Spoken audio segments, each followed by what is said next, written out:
Mais tu vois, hein, tu vas bien. Ouais. Ouais, ça bouge bien. Voilà.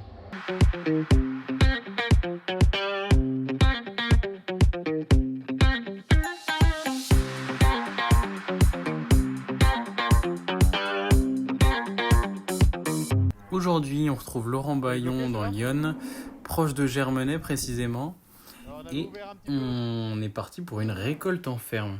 La star aujourd'hui, c'est pas que Laurent, c'est aussi Pagnol, un magnifique taureau charolais. C'est quoi la différence qu'on peut noter entre la récolte en ferme et la récolte en taureillerie? Le fait qu'on intervienne directement en ferme, on n'a pas forcément d'historique sur les taureaux, donc on les connaît pas forcément. On les découvre en même temps qu'eux ils nous découvrent, donc il faut arriver à les apprécier assez vite au niveau du comportement.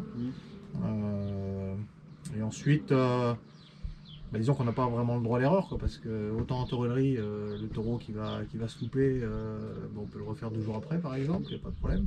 En ferme, le taureau qu'on aura loupé, il faudra recaler une date, recaler un rendez-vous, et ça peut prendre du temps, l'éleveur ne va pas être content. Donc c'est un peu du one shot. Il faut être bon aussi, à chaque fois, quoi. Il faut être bon tout le temps. Petit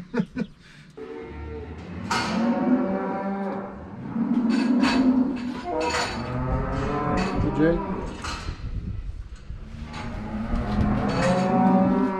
Et c'est parti.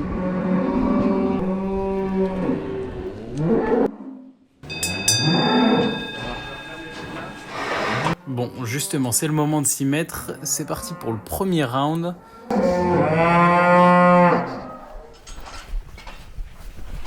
Attends ma grosse. C'était violent, mais je sais pas si... On va le séparer. Une première pas très concluante, semble-t-il. C'est un petit peu... Ouais, t'as pas trop aimé là?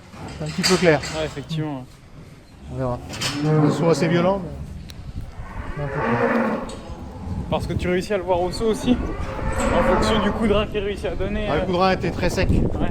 C'est pas un coup de rein appuyé. D'accord, ok. Un petit peu dans la retenue, quand même. On va regarder pourcentage de vivant, motilité. Avec cet appareil-là, on va mesurer la concentration. Il a un bon volume, avec 7 de volume. Par contre, je suis qu'à 180 000 de concentration, ce qui est très bas. 180 000? Ouais. Sachant que normalement, en dessous de 300 000, je ne peux pas garder pour faire des paillettes. Ah oui, d'accord. T'as la camionnette qui est aménagée, mais t'as tous les mêmes outils? On a à peu près les mêmes outils. On va au plus simple. En ferme, on récolte la semence, on fait notre dilution, on essaie de récolter la meilleure semence possible. Et ensuite on fait notre mise en paillettes, notre impression de paillettes, mise en paillettes, congélation, directement dans notre local. Et puis ensuite on fait contrôler la semence au labo. La différence, c'est qu'en taureillerie, ils vont s'occuper uniquement en gros des taureaux et de la récolte de semences. Et c'est la partie labo qui va gérer le reste. Nous on gère quasiment de bout en bout. Les deux. À part l'analyse post-décongélation qui est faite au labo. Et grâce à eux, on peut avoir une bonne analyse en post-décongélation et se décharger un peu de ce travail-là.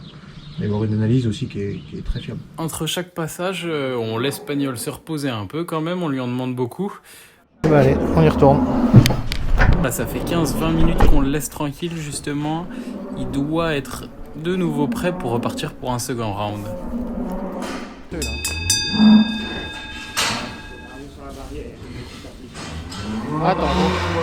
Attends, Pépère. Attends, mon gros.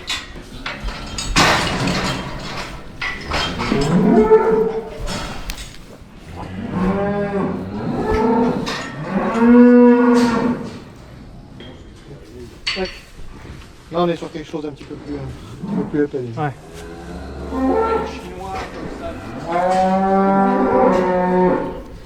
Bon, on voit que ce coup-ci, il a mieux travaillé que la première fois. Peut-être qu'il se sentait plus en jambes. Donc là, on est largement à 65% de vivant. Ah, ok. Donc une bonne motilité. En volume, on est à 7. Et en concentration, on est autour de 350 000. Ouais, donc c'est bon aussi. C'est mieux que tout à l'heure. Donc là, avec un éjaculat comme ça, on va pouvoir faire notre dilution pour essayer de faire 60-65 paillettes. Ok. C'est pour ça qu'il est chef. C'est ce qu'il m'a dit. Qu'est-ce qui te plaît particulièrement dans ton métier? Parce que là tu le dis, c'est des gros volumes horaires, donc c'est quand même un métier qu'il faut aimer faire, quoi. C'est un métier passionnant. Ouais. C'est un métier de passion, c'est un métier où il faut aimer les bêtes. Je réfléchissais tout à l'heure avant que je me suis dit, c'est vrai que tu allais me poser des questions. C'est vrai que je me suis fait la réflexion, je me suis dit que chaque taureau, là on vient ici aujourd'hui, je viens pas prélever un taureau, je viens prélever Pagnol. Ouais. Voilà, je l'ai déjà fait une fois, mais c'est un taureau qui a une histoire, il a vécu, il a un taureau qui a 5 ans, donc il a déjà fait du chemin. Mais partout, c'est chaque taureau qu'on prélève, ils ont une histoire. Pour l'éleveur, c'est pas juste on vient prélever un taureau. On vient faire un travail qui pour lui a vraiment du sens. Donc forcément, pour nous, il a du sens aussi. Dernière chance. Bon, après 4 sauts, on va pas lui en demander plus. Pagnol s'élance pour son dernier round. On fait tous autre chose en même temps. On peut y aller? Allez. Chauffe-toi. Chauffe-toi mon gros. Chauffe-toi mon gros.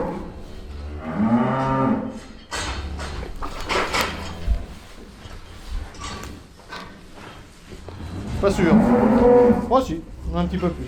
Allez, c'est bon. On peut le laisser sauter la vache maintenant. Clap de fin pour Pagnol. Ça aurait été une journée chargée pour lui aujourd'hui. Il a bien mérité de se reposer.